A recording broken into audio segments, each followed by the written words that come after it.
Et salut à toutes et à tous, c'est Rezano. Aujourd'hui on se retrouve dans une nouvelle vidéo pour que je vous présente cette voiture télécommandée que j'ai construite moi-même avec mes idées quoi. Il n'y avait pas de modèle ni rien. Donc cette voiture elle a été faite principalement à partir de ce modèle là et de celui-ci, mais celui-ci beaucoup moins, il y a beaucoup moins de pièces qui sont retrouvées dans cette machine. Voilà, donc la télécommande c'est celle-ci. Je l'ai un peu modifiée parce que j'aimais bien le concept, mais ça, il n'y a vraiment pas besoin. Voilà. Alors voilà, comme je l'ai déjà dit, ce modèle-là tient de celui-là et de celui-ci, donc un peu de celui-ci.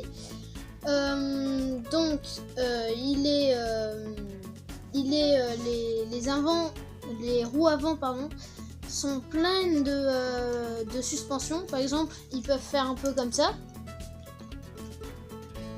Et aussi les suspensions. Et du coup, je les ai accrochés surtout aux suspensions parce que là, les roues, c'est d'abord les suspensions qui tiennent, donc qui sont raccrochées au reste du véhicule. Après, c'est un genre de cadre que j'ai mis en dessous. Après, c'est deux barres, donc là, une et deux. Donc j'avais mis ça parce que comme ça fait une retenue en plus. Mais bon, ça bouge parce que c'est... Enfin voilà quoi, ça bouge. Et du coup, il faut par contre surtout pas que vos deux chenilles ou alors vos deux roues, à la base c'était des roues mais j'ai préféré mettre des chenilles, faut surtout pas que les deux barres là se touchent, c'est-à-dire que, regardez, là il y a un petit espace. Mais il faut pas que ce soit une barre unie, je veux dire. Parce que sinon, si vous voulez faire si vous voulez tourner, et cette roue elle va tourner comme ça, mais cette roue elle va tourner comme ça. Du coup, voilà, ce sera pas possible. Du coup, voilà, ça faut que ce soit séparé. Et voilà, ça peut faire un peu comme ça.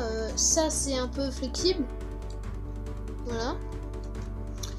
Et donc pour ce qui est de faire avancer la machine, c'est deux moteurs donc qui sont reliés directement à ce connecteur là, enfin ce truc, je sais plus comment on appelle, et lui qui est relié à la batterie qu'il faut allumer si on veut le faire marcher. Voilà.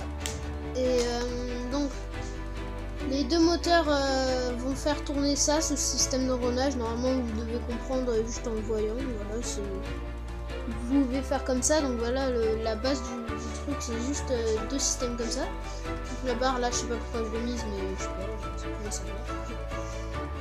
Après là il y a une petite là il y a l'autre partie du véhicule qui tient tout ça là, et ça en fait je l'ai fait pencher, et à la fin j'ai remarqué donc ça là, le truc vert et le carré gris là, enfin le rectangle gris là des deux côtés, et je les ai fait pencher. Normalement il n'y a aucune chose qui est penchée comme ça dans Lego, et du coup moi j'ai penché et j'ai remarqué que je pouvais mettre ça, si je mettais ça marchait, et que du coup ça se défaisait pas, et voilà. Et du coup voilà, c'est un petit système accroché partout. Donc, vous voyez, c'est pas forcément dur à faire. Si on enlève là je pourrais presque vite enlever ça, et pareil de l'autre côté, et ça serait super simple en fait. Le mécanisme il est super simple, donc c'est pour ça peut paraître peut-être impressionnant, enfin pas pour tous hein, mais ça peut parfois, mais en fait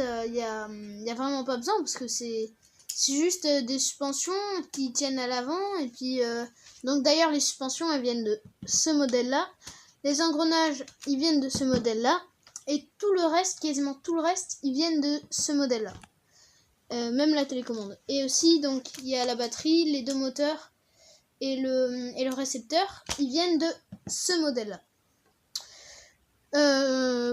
Voilà, et ça j'ai cherché sur internet et j'ai trouvé que c'était pas mal, et voilà, je l'ai fait, mais ça y a pas trop besoin. Voilà.